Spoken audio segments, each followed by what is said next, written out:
All right, folks, welcome back to the Live at a Dollar Podcast Network. As you can see, we're going to do a podcast right here with two of my favorites in the building, well, at least one of my favorites in the building, and then Sweet's here also. It's because Sweet doesn't like me very much. We got him to sit down with us today here for the podcast to talk a little NBA. NBA season is underway. We'll talk a little bit about it. This is kind of our preview. We're about 4 or 5 games in for a lot of these teams right now. I just wanted to see what your thoughts were on what's going on. So I brought the finest of the Rips room here to sit down with me for a couple minutes. Trizz, Sweet, thank you for sitting down in Radio's Yard. I appreciate it. Happy to be here. Honestly, super excited to talk basketball. Sweet's not. Dreadful to be here. Right, I was just about to say, it's going to be the complete opposite answer for my boy Sweet. They paid me to do this. Right. Not enough. Sweet, 8 more minutes before you can leave. You know that. Let's get your initial thoughts quickly just on the NBA season back. Obviously, we're big NBA fans in this house. We know that. We know the last time me and Trizz spoke, we were talking about the fact that he was at Oklahoma City, Minnesota at the end of the last season. Sorry, Trizz, bringing that back up. I know. It wasn't the greatest moment. Fun moment to watch to see what you were doing there. Cool but to be obviously, there. right, cool to be there and all that. Initial early thoughts, NBA season-wise, Trizz. I'll start with you here. Like I said, we're only 4 or 5 games in. We're not giving hot takes on what's happened so far this season, outside of the fact that maybe you want to talk about Oklahoma City starting every game in double overtime after that. But what'd you think so far, 4 or 5 games into the season? Okay, this is the best start to any NBA season we've had in a long time, in my opinion. I mean, whether it's on the court or off the court, the Chauncey Billups, Terry Rozier scandal has been some nice, juicy drama off the court. And then you have Wembanyama looking like the alien we all thought he'd be. Spurs are 4-0, looking to start with the best record they've ever had at 5-0 against the Heat tomorrow night, which I'm excited about because the Heat are going to come in and ruin that perfect 5-0 start. I like that. VJ Edgecombe, potentially going to be Rookie of the Year over Cooper Flagg, looking like a really strong candidate. Going to be hard to beat him, which is super cool and exciting and unexpected. Sixers undefeated. Right. Crazy. Man, I don't even know what else to say. Heat with the highest offensive rating in the league. Jaime Jaquez with the best defensive rating over Wemby, who's averaging 5 blocks. I don't know. There's just a lot of crazy stuff in the league right now. I think there's more 40-point games to start this season by over double through the first 4 games than any other season ever in history. Austin Reeves dropping 50 points twice. Luka with 50 bombs. Wemby with a couple, I think 2 40-point games. Maxi's averaging 37. I don't know. The league's nuts. It is pretty crazy. I don't know what you have to say. It's just crazy. It's an unreal state that we're in right now. I feel like the NBA is finally back. You know, there's a few boring seasons there, and this is the season that looks the most promising right now. But it's easy to talk about what's hot. It's kind of hard to talk about what's not. Let's talk about one of the hottest guys coming into the season, and honestly, he ain't doing nothing. I think he's sitting on the bench with his feet up as if he's already back in Tulum. Anthony Edwards, where the hell you at? All right. Where's Anthony Edwards at? A lot of slander on LaMelo Ball here, but let me tell you, he's off to a hot start.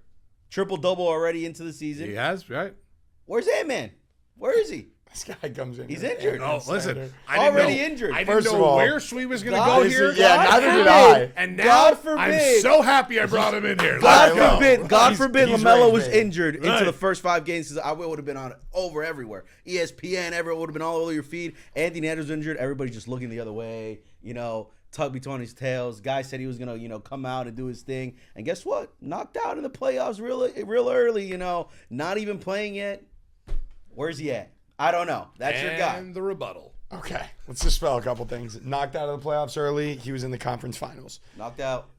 Injured 2 games into the season, yes. And was he underperforming? No. He opened the season with a 40-point game and followed it up with a 30-point game. You're literally speaking nonsense. What we can talk about is how awful the Hornets are, led by LaMelo. No one said anything about the They're Hornets. not winning any games. We said LaMelo Ball, all right? And we actually are winning games. We did win games, and that is incorrect as well. That's an incorrect statement right there, just so you know. And on top of that, LaMelo had a triple-double, so I don't know where you're talking about, LaMelo, blah, blah, blah. I'm telling you right now, LaMelo's previously has already had better seasons than Anthony Edwards, and he's projected to have way better season than Anthony Edwards already as well.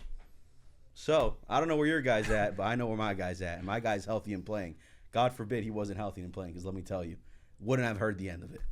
But everyone wants to turn a bad eye. You know what? Let's just put let's just put facts to paper and say what everyone's saying right here. SGA is the face of the league. That's it.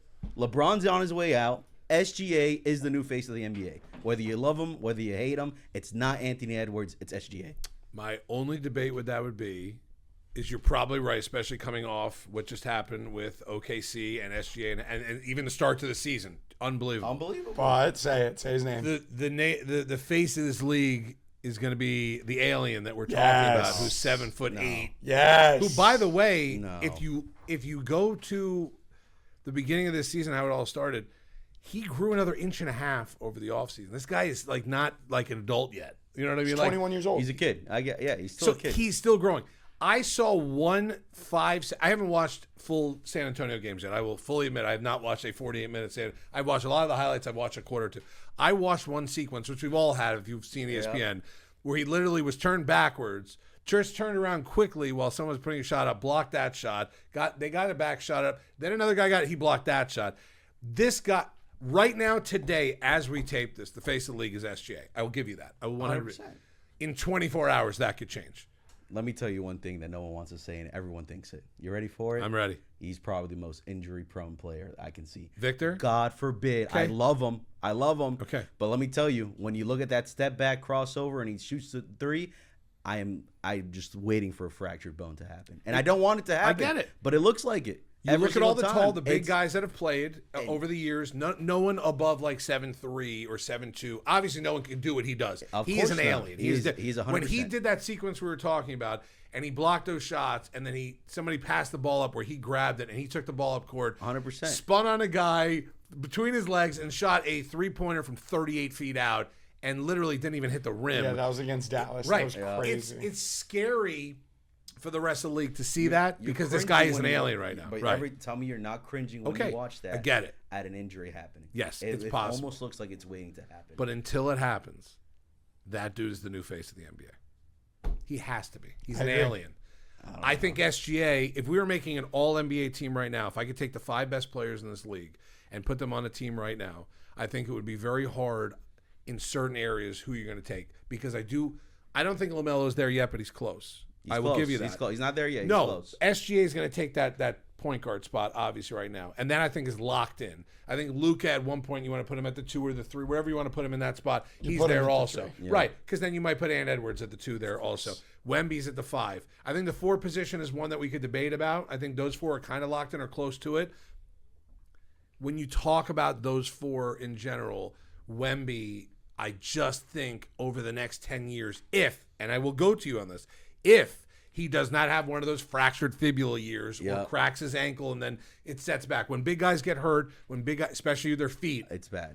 They're never the same. Bill Walton, we go back 100 years to Bill Walton. Mm-hmm. He was one of the greatest players in the NBA. Then he got hurt with his feet twice. Never the same guy. Always a decent player after that. Bench player in Boston during all those highlight reels we see of Larry Bird and Parrish and all that. But it was just never the same. So I do agree with you on that. If something does happen, but until it does, the way that this guy's playing right now, the way he looks on the court, the way he goes out there and looks like a 7'5" point guard at times. In his second year. In year 2. After blood clot scare, which easily could have been the end of a career. Done. I've seen it. We're Heat fans, or some of us are Heat fans. Yeah. The Bosh thing. Bosh was in his prime when that happened. He was right there where he could probably still go 25 and 10 on a team if he was by himself without LeBron and Wade. And he's done. Career's over at that point. Until something happens, though, I think that he is going to be that guy. There's too many other guys that play close to those positions. No one is even close to what he plays. No one. There's no center in the league even close. He's unreal. But again, I would hate to see something happen. But absolutely. Every time I watch it, it's almost like when you watch John Morant going up for one of those ecstatic dunks. Right. You're looking at how he's going to You're waiting for it to happen. You're waiting for it to happen. No, you're right. It's like, and if that happens to a guy like Ja, if it happens to a guy like Wembanyama, when you're in those kind of positions, you're a unicorn. Because Ja's a unicorn. 100%. Wemby's a unicorn. There's so many guys in that middle that, that play maybe that 1 to 5 position that are kind of could play. Anthony Edwards could play the 2 to 3 and at time whatever else. LeBron could play 1, 2, 3, 4, 5. I get it. Yeah. He's a unicorn too, but he hasn't played a game yet this season either. Oh man. Wemby, guys like that. Until something happens, I got to say he's kind of the face of this league right now. But the league, I also say when we have this debate, is in great shape. If we just named 10, you got a lot of competition. Because we're talking about, and I'll even go back to you on this one. We talk about a guy like LaMelo Ball, who's having a good season, who's a really good player. He's playing a crappy team. They're not going to get a lot of, they're not going to get a lot of play if they don't make the playoffs. They're not. So I'm being honest. They're not. Shout out to Grant Williams, by the way. They'll end up making the playoffs. Shout out to Grant Williams. They're making the playoffs. Okay. And that's why this league's in good shape, because we're talking about a Charlotte team that if they do make the playoffs, you get LaMelo in those games. But we go back to the Minnesotas, the OKCs, the hopeful San Antonios. The league's in good shape. The Sixers. The Sixers. I think the Sixers before last season were dead in the water. Like, this team is dead. Paul George, Joel Embiid. They have no shot. They're done. But now, VJ Edgecombe comes in. Jared McCain goes on the team. All of a sudden, we were 10 years past trust the process to the new process. I trust this process more than I do the last process at that point there. What do you think about LeBron at this point? I mean, I was going to talk about this. I don't know how that team is going to function when you have 3 ball-dominant players all back on the court again. Because right now with Luka out, Reeves can kind of like take over the game, which is great, and it's working. And when Luka was there, they were still playing pretty well. They lost that season opener, if I remember correctly, but Luka dropped 50. Reeves still had a good game, but LeBron wasn't there. Like, all 3 of those players are ball-dominant guys, and I don't know. I have a hard time seeing it function in real time until I actually get to see it. But obviously, to call a spade, Reeves looks like one of the best scorers in the league right now. I mean, through 4 or 5 games in the league, how could you not say that? 5 games, I think he's the third. I think he's third in points behind SGA and Maxey. Right. I think he leads the league in scoring. Is he really? Right? Is he up there right now? He might, yeah. Hold on, Melo's up there too. Fact check me. I'm 99% sure it's Maxey, then SGA, then Reeves. LaMelo might be up there. Not even trolling. I just thought you could just probably chat GPT it. Yeah. Maxey is number 1. You're right. And then who'd you say next? Shea. It's got to be close, especially at the first couple games this season. Unless he had a 0-point game at one point. Like, hey, how is he not up there, right? Well, and this is a great example of, even before we're talking about the fact that the league finally looks like it's in better shape again. It's got competition, and it's more of like you got players who want to play. Everybody's fighting to play. Right. There's tons of dogs. There's not 4 or 5. Right. Yeah. There's like 15 dogs in this league now. 20 dogs in this league. Yeah, and there's no, the Thunder look very dominating. Right. For sure. I would say that there's no one dominant force, but the Thunder are that force right now that somebody's got to dethrone, but they've only been there for a year. You got a 24, 25-year-old kid who's signed to multi-millions, playing like he hasn't won a chip yet, and playing like he's goddamn broke. SGA is the face of the fucking league. Okay. Right now he is. It's a tough debate. You're right. I get you on that. Tough debate. Maxey, Giannis, Shea, Austin Reeves, and then Lauri Markkanen. There it is. Lauri Markkanen. Yeah, who would have ever thought? Well, Lauri's perfect transition for both of you. What's up? Hey, what's up? Come on. Whoever's there, they can talk to us. I'll ask you about whatever you want. Come on, man. I almost lost my train of thought there. Professional. Giannis on the Bucks, dude, in 4 months. I hope not. I would love to see him in New York. I think that would fire up the city. It's obviously where he wants to go. It's where all the rumors are like surrounding him. I think it would be really cool, but I would like to see him stick in Milwaukee and give it one more go. I mean, I feel like now that everyone on the team is healthy, I feel like he's kind of hitting a stride. I mean, like we said, second most in points in the league right now. People aren't even talking about it. No one's talking about the putting up 35-point triple doubles, and no one's talking. I love a good underdog story, and despite the fact that he's, as talented as he is and putting up these points, he's still somehow an underdog. I'd like to see him stay in Milwaukee and try again. I mean, he means more to that city than any other player in the franchise besides maybe Big O, maybe Oscar Robertson. Right. So, I don't know. I'd like to see him try and give it another go. But Giannis in New York would be fun. East would get really spicy again. And I personally, despite being a Heat fan, am happy to admit that I love when New York is on fire. Like, there's nothing more fun than an electric New York City over Knicks basketball. There's nothing more entertaining. You're getting better content than anywhere else in the league. My favorite thing that happens when the Knicks are good, and Kobe, you're going to probably have to bleep this out, is when out of nowhere, now they're not even playing the team, they start to fuck Trae Young chant. They're not even playing the Hawks. They're not even playing the Hawks. They're playing a random Orlando. It's Tuesday night. And they'll be up 20 on Orlando, and all of a sudden a fuck Trae Young chant starts in Madison Square Garden. Knicks fans, I fucking hate you, and I hate the fucking Knicks, but I love that moment. I love that moment. The best part about when the Knicks are good is when they crumble. Oh, at the yes, end. That's also the fun too. It's like watching the fall from grace and seeing all of the distraught Knicks fans. Shout out Danny. During that whole thing, man, it is just—it's so funny. And it happens every time. I live with a Knicks fan. I live with a Knicks fan right now because my brother's living with me right now. He was living with me through the playoffs last year. Oh man, This was the greatest epic meltdowns I've like ever Red Ride seen. Rocket. Couldn't even Oh, man. And for a Heat fan who was done, I was out. It didn't matter. I kind of was like, man, I think I should probably root for my brother here. I had a hard time rooting for the Knicks. And then on nights where the Knicks won, I was like, my brother's in a good mood. He's walking around the house. Then they had that fucking meltdown at the end. Dude. And I've never seen a turtle go back into his shell than the Knicks fans and my brother. It was fun to watch. Did feel bad for you, Joshy, but that was it. I'll ask you about this. Little prediction. One team to make a jump, possibly become a championship contender, or is one that you think will win the championship, and one that was possibly up there last year that's going to take an epic downfall this year, that's going to take it off. I'll give you both the second to think about it while we're getting this done, because what I think is one of the funny things about maybe other sports, even baseball is going on right now with the World Series. I think Toronto is a good team, Toronto Blue Jays. But I think if you would ask somebody 2 years ago if Toronto's going to be in the World Series, they would be like, no way, it's not going to happen. I want you to kind of dig deep right now. Think about what's going on. Think about who was far in the playoffs last year, who might take a step back, and who might have not made the playoffs or were in the playoffs last year that could make a kind of step forward. I kind of think I know where Swee's going with one of these at this point. That's why I'm going to let you start, because Trizz, look at the mind. I can see everything working right now. The clock is ticking right now. But he's looking at all 30 teams. I know where you're going. I got that's two why. Teams off the top, and that's it. Ladies and gentlemen, this is why we bring Swee here. Swee, go ahead. The Charlotte Hornets are going to the playoffs. Whether you love them, whether you hate them, they're going to make a run. And guess what? When you see LaMelo and playoff mentality, it is a different LaMelo Ball, ladies and gentlemen. It is going to be different. There's going to be a historic run this year. And then I'll be honest with you, the drop off.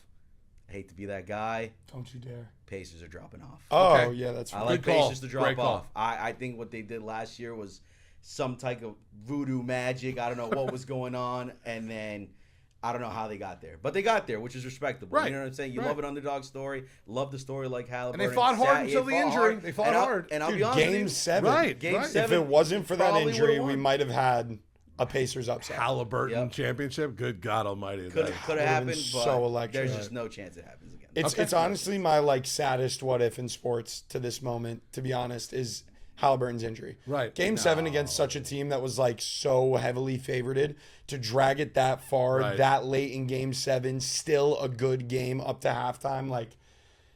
It's just tragic. It was. It's just tragic. It was such an underdog story too, because you got to remember, this was the season where the NBA players and coaches voted Tyrese Halliburton to be the most overrated player in the league. What a storyline. If you don't love that, you just don't love basketball, honestly. I was so excited for it. But I mean, it was exciting, but to say number one, saddest moment. Saddest what if? No. The Game saddest 7 what if NBA in Finals? NBA is probably Derrick Rose. That's got to be the saddest what if. Of all time? Sure. Yeah. Sure. Of all time. And as a player, I'm more so mean saddest moment. You know what I mean? No. Derrick Rose, I feel like we missed out on a whole career. With Halliburton, he's going to come back, and I feel like we're going to still get a lot out of him. You'll get a lot of But that moment could have been a career-defining, league-changing moment. When I was getting put onto basketball, I was Derrick Rose. It wasn't an MJ. Right. It wasn't LeBron. It wasn't this guy. It was, Mom, I want Derrick Rose's shoes. Okay. Mom, I want to be like I Derrick got the Rose. Addy Zeros too. You know what I'm saying? The lightest shoe of all time. Yeah, the lightest shoe. Of course. So it's bro, it was Derrick Rose without a doubt. Yeah. I hear that. That's a fun. Let me tell you, that's it's a great take. A couple guys that I used to be friendly with. Trey Wingo used to be on ESPN. I'm friendly with. He started a podcast with Kevin Frazier from Entertainment Tonight of the greatest what ifs in sports. And he was on my podcast, Crance's Corner, before we started Radio's Yard. And he was telling me the kind of first couple ones that they were talking about. Derrick Rose was one of those first 5 that they were going to do. What if Derrick Rose never got hurt? What if that Bulls team that was stacked, by the way, at that point, with a lot of young, talented, including a very young, by the way, Jimmy Butler at one point was on it. Noah was on that team. He was a dog. He didn't score a lot of points, but his defensive and rebound crazy for the defense. Right. What if Derrick didn't get hurt? Because remember, if you go back to that Derrick Rose kind of MVP year, that was the huge debate of how did he get MVP over LeBron? LeBron had a really good year that year too, but Derrick Rose was so good that year. He was sick that year. What if he never got hurt? Maybe we do that once in a while where we do a good what if one, because I think that is a really good moment. Did anyone think in a quick what if moment, if Halliburton doesn't get hurt, can Indiana finish them off? Can they get to that Game 7 and win? I think it's without. And I think it's a possibility that Indiana just wins that game. And then what are we talking about today? are we still saying that SGA is the face of the NBA? He wouldn't be. If he doesn't win, okay, so sweet. I go to you here because look at your smile. If Indiana and Halliburton doesn't get hurt, Halliburton wins, gets Finals MVP, has 30 and 12 that game. He was getting crazy. Starting off to an amazing. Amazing. I mean, he doesn't get hurt. Indiana wins. Pacers hold that championship parade. It's the future I wish I lived in. Right. SGA is not Finals MVP. SGA is still the face of the Okay, I wanted to see what your reaction would be to that one because I think that's a fun question to throw around there because SGA fans are going to say no matter what, he's the face. I'm not even an SGA fan. I know you're not. That's why I think it's a good answer coming from you. I think if I asked you if LaMelo Ball should be MVP, I know what your answer is. I think if I asked you with Ant Edwards going to be MVP, I feel like I know what your answer is going to be. I think that's a fun one to do. I think maybe we'll do that once in a while. We'll bring you guys in here. We'll do like the what ifs because I think that what if game is a fun one. And I thought their podcast was so fun. Another one that's funny and it goes down to Miami fans more than anything else is what if the Dolphins back in the day picked Drew Brees over Culpepper? Does Saban ever go to Alabama? Does that ever think about it. It's going to make you think. The timeline starts getting muddy. Right. You all of a sudden now are going here instead of here. Yeah. Does Alabama have a dominant, do they win 6 national championships with Saban? Who takes over as coach? Whatever. I think those what if moments are fun. All right. Trizz, you didn't answer. I need to hear you.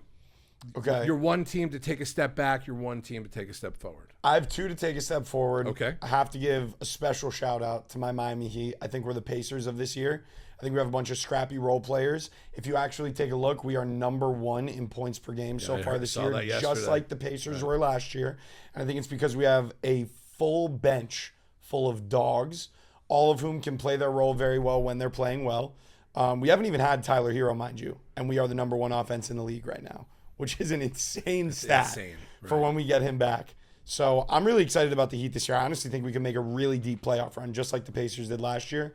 My other major team to take a step up is the Pistons. Okay. I think they're scrappy and young. They're gelling really well, and they were in the playoffs last year. I think they're slowly starting to pick it up again this year. I think Cade needs to start being a little more dominating. He's been having some really good performances, like 24-point triple-doubles, 27 points with like 10 rebounds, 7 assists. I mean, great games, but I really want to see him like dominate at an MVP level because I think he has it in him. Right. And I think if he's doing that, they're honestly contenders in the East. I really don't think there's a lot of like stiff competition. I think the Knicks look good, Bucks look good, Sixers obviously are looking really threatening, but I think the East is up for grabs, and I think they're one of those teams that could go up there and grab it for sure. Right. Team that will step back team fall from grace.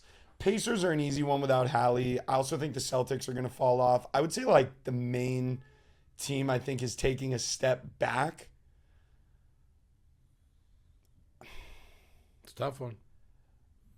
I would probably have to say the Celtics just because no Tatum. Right. I don't see much life in that franchise without him. I think it's honestly really nice because you're getting to see how valuable Tatum is. Right. I feel like people would always talk about how much help he has and how Jaylen Brown's so good and Derek Jaylen Brown had White the and MVP Chris in the finals a couple years ago. Right, yeah, MVP final. Right. Just don't spray any water near Jaylen Brown. His hairline's going to go. His hairline will rub off Shout on out to Jaylen Brown with the Beijing up there. I like that. Dude, that clip was hysterical. I couldn't believe that. But yeah, I think the Celtics, man. I think it's proving Tatum's value, which I'm excited to hear and see, honestly, because I think he deserves his flowers. But they don't look like contenders without Tatum. All right, last one here, and I'll let you both go. I want your MVP for the season and who's going to win the championship. I already know one MVP. Well, actually, I think I know both your MVPs. I mean, all right. I'll let him go. No. I'm gonna rephrase the question. I want your MVP for the season and your champion for the season. Your MVP cannot be LaMelo Ball, and yours cannot be Ant Edwards. No, it's not going to. I know. Well, look at the smile on his face. I had to put that rule out there for both of you, not just you. I need another year on Ant before I'll tell you what. MVP Both of you think, and I'll give you mine first. My MVP for the season is going to be Wemby. I just feel like if he stays healthy all year, he's going to average 4 or 5 blocks a year, which is going to be unprecedented. He's going to get his 20 points plus. He's going to get his 10 plus rebounds. It's going to be one of those years statistically you can't not give it to him. And if the Spurs somehow make the playoffs, which I believe they will, or get close to it, you have to give it to him. My champion for the season, the Houston Rockets. Wow. I think KD, with those youngsters and those guys there, Şengün, a couple dogs on that team, I think KD is out to prove a point this year. He only won championships with Golden State. He went to the Brooklyn Nets. Every year's the same thing with KD. Right. Every year. If KD, and I hate to say this, can stay healthy, which is the biggest factor with him also. Big if. Houston wins a championship this year, comes out of the West, in a tough Western Conference playoffs also, which could be really tough with a couple of those teams, because we could see a Denver team be like the 7 seed, which would be a crazy 7 seed. But Wemby MVP, Houston Rockets are my champion. Sweet, you're up. I like it. Katie's not winning a fucking championship. Okay. But guess what, Katie? I know you're on social media. If you see this, fuck you. I was a little kid. I was probably 7 years old. Oh, man. Guess what? I was a huge Thunder fan. What you did to me is, I can't even make a word for it. Fuck you, Katie. Okay, Fuck good you. enough. All right. I like that. Number one, Whoa. Houston is That's not good. getting an NBA championship. There's our clip. Go ahead. All right, Go ahead, clip it. Go ahead. Send it Tag over to Trey. What do you do? Bro, I was a Thunder fan, bro. He left the us. Thunder. What do you mean? What did he do? Right. Broke my heart. I get Westbrook, it. I had some respect for you. That's how I feel about love Bimbo you. Coles when they traded him from the Heat. You I know was what I'm pissed. saying? That's Embarrassing. Embarrassing. Shout out to Vernell Coles. You know what they say about rules. Not Norris Cole. Bimbo Coles. Maybe his father. I don't even know. It's possible his father, right? You know what they say about rules in this world? Rules are meant to be broken. LaMelo Ball MVP. Whether you love it or you fucking hate it. LaMelo Ball MVP fucking P. Okay. Stamp it. Put it everywhere. Put it across my fucking chest, for God's sake. I'd like you to get that tattooed on your Yeah, chest. well, you to be get that honest. tattoo. I- If he wins MVP, you get a LaMelo tattoo. There's got to be some money involved, but LaMelo, I'll do it. Okay. $1,000. We'll pay for the Dude, oh, okay. $1,000. Come on, dude. You should have said $100. Got him. Fucking got him. Fucking got him. I was gonna say Stream. we'll You guys saw it. collectively pay for the LaMelo MVP and $1,000. He gets it tattooed on his chest. 1,000%. You know the crazy part is, folks, I'm rooting for LaMelo Ball. To Yeah, be MVP. so am I. Because I'm going to the tattoo parlor with Sweet that day. Best money I've ever spent. And both of us are going to have our shirts off in the tattoo parlor, but only one person's getting a tattoo. Right? Go ahead. Who's your champion? NBA champ. I mean, that's a tough one. It's against popular opinion, and I hate to say it because I'm telling you right now, I used to be a fan. I'm not a fan anymore, but I think it's the Thunder again. I just don't see a team doing it. They're deep. They're a good team, and they're They're deep. just too It's right. It's tough to bet against them right now. I And get you that. can't bet against them because they just came off the championship. They Right. have the chip, and they're playing like they never did. Trizz, MVP and champion. MVP, Yep. Victor Wembanyama. Okay. I'm gonna agree with you. I like it. Spurs are 4-0. Right. If they're a high seeded team heading into the playoffs, Right. I have a hard time believing he won't be MVP. Right. He's gonna be averaging more blocks than any player of all time. He may be averaging more rebounds than any player outside of Will Chamberlain. Right. And he's rivaling SGA in points right now. If his team has a better record heading into the playoffs, it should be Wembanyama. Right. Right. Which would be insane in year 2. Insane. Yes. NBA champion. Listen, I'm going to get a lot of hate for this. People are not going to like the take. They're going to say I'm delusional. And maybe I am. I think that we are going to avenge the Pacers and be that scrappy, high-octane, deep team that finally does it right in Jimmy Butler's face. Yes. The Miami Heat. Trizz Your the man of the 2026 NBA champions. Wow. Clap it up, ladies and gentlemen. Can they? How about this? They can do it. Can we throw a little extra on there? Talk Because you to said it in Jimmy Butler's face. Can they play Golden State in the finals? Oh, Oh. God, And what a beat storyline. And Beat beat Jimmy and Steph. Instead of playoff Jimmy, we have playoff Jaime. We are. Playoff Jaime. Take that, Jimmy fucking Butler. It's gonna be playoff Powell. Playoff Powell. Oh, Heat legend. Playoff Powell. Norman Powell. Playoff Heat Powell. legend. He will cement his legacy. Right. No, but I really do. And again, delusional Heat fan speaking Yeah, here. that's okay. Believe We're all that right we with have a chance, but we are going to be playing the Thunder. The Thunder are coming out of the West, and I want it to be the T-Wolves. Want it to be Ant-Man, but I will be. And this is me being realistic. I like it. It'll be Thunder Heat. Heat take the dub, man. I'm done. All right. I'm out of here. Ladies and gentlemen, that's going to do it for our NBA preview sort of podcast here. I want to thank these two guys. Getting them both in the room here is not an easy thing. These guys are very busy dudes. Well, at least Trizz is. Sweet just hates me. But everyone else, we appreciate your time here today. I love Sweet more than anybody. That's why I say that. Seriously, guys, thanks for coming in. I'm glad we did this. I'd like to do it more often than we can. I'd like to get you guys here. I love talking to you guys. NBA preview is huge here, and we're going to have a big NBA season. So the more we can talk hoops, the more. Listen, LaMelo has a big game. Bring your ass in here. Anthony Edwards has a big game. Bring your ass in here. You want me in here every day. I do want you in here every day, Swee, but it's hard to get you in here at all. But I'm glad you're here today. So for Swee, LaMelo's too good. For Trizz, Kobe in the back, which you're going to hear all the time here in the Live at a Dollar Podcast Network, the brains behind the Live at a Dollar Podcast Network. I'm just the voice and the pretty face here, so I will do my best to do our best here on the Podcast Network. If you're watching right now, thank you for watching on the Backyard Breaks YouTube channel. If you are listening to us on Spotify, Apple, or wherever you get them, make sure you subscribe, make sure you like it all. Look at that right there. This is only you get this here at the Live at a Dollar Podcast Network. We'll talk more NBA and, of course, catch all of our podcasts here, whether it's on YouTube, Spotify, wherever it is. And thank you very much. Subscribe, like, comment, whatever. You like what Swee said or Trizz said. You don't like what they said. You love what I said or hate what I said. Comment on there and let us know as well. That's going to do it for us. Thank you again. The NBA sort of preview here on the Live at a Dollar Podcast Network with Swee and Trizz and your boy Radio. We'll catch you next time. Challenge me in my DMs, please. Curry's better than LeBron.